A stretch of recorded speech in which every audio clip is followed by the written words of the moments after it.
Hi, Kevin Coop here, and this is FaceTime with the Content Guy. William Shakespeare once wrote that timing is everything.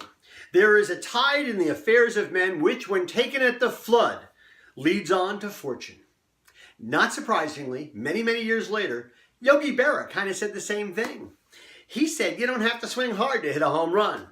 If you got the timing, it'll go. I've been thinking about timing because of a story I read the other day in the Washington Post about how, the story was basically about Kodak Ektachrome film. And this is a film that Kodak used to make. It was very, very popular, but they stopped making it in 2012. And that was when the company was really in dire straits. They were shutting things down and stopping production of all sorts of different kinds of film. And, you know, there was a combination of digital technology and I think company mismanagement. They couldn't figure out what to do. They couldn't get out of their own way. They missed the digital revolution in a way that they could never make up the time. They were just shutting lots of things down. But here's the thing. In 2017, Kodak, or actually a company called Kodak Alaris, which is one of the companies that sort of emerged from its bankruptcy, Kodak Alaris has now announced that they're going to make Kodak Ektachrome film again. They're going to make it available to people. And this is really kind of an interesting thing. Now, the reason for the revival is sort of the same reason that vinyl records suddenly are popular again. There's an issue of quality. There's a little bit of yearning for technologies of times gone by. And I think that they've realized that there are both photo aficionados and professionals that are creating sort of a market for this technology. I don't think they ever think it's going to be huge, but they think there's a market there and they can take advantage of it. And it would have been nice, you know, if a decade ago, the management at the company then had been able to take advantage of the way things were changing, the way this management seems to be taking advantage of this particular shift. You know, and timing is an interesting thing. You know, it's been interesting to me lately to see that, you know, go figure, Polaroid technology has caught on again because young people are saying to themselves, wow, you mean we can actually have a physical photograph? We don't have to just have a digital copy. We can have a physical copy as well. It blows their minds.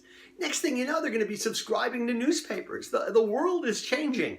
But these things do happen. There are cycles, and people's interests can sometimes kind of evolve. Sometimes they can kind of circle back on themselves, and companies have to be kind of nimble enough, and they have to be paying enough attention to the culture to be able to take advantage of these moments and move on them. And listen, it's not just a question of seeing them, you've got to move on it. You know, in the words of Yogi Berra, right? It's not, you actually have to take the swing.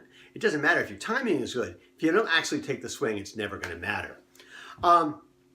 Speaking of timing, you know, there was another story the other day that kind of grabbed my attention, and frankly, it made me laugh because apparently there's a new legislation in France which says that employees do not have to take phone calls or emails from their employers in hours that are not considered traditional working hours.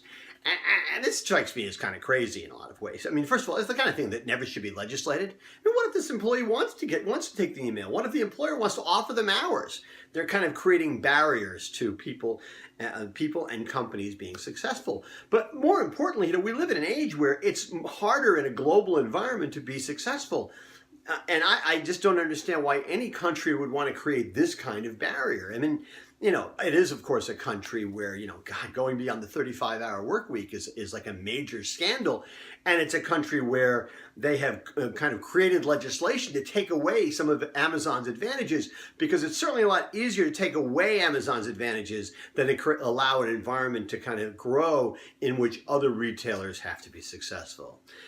I don't completely understand it, and to me it's an example of a culture that does not understand the importance of timing.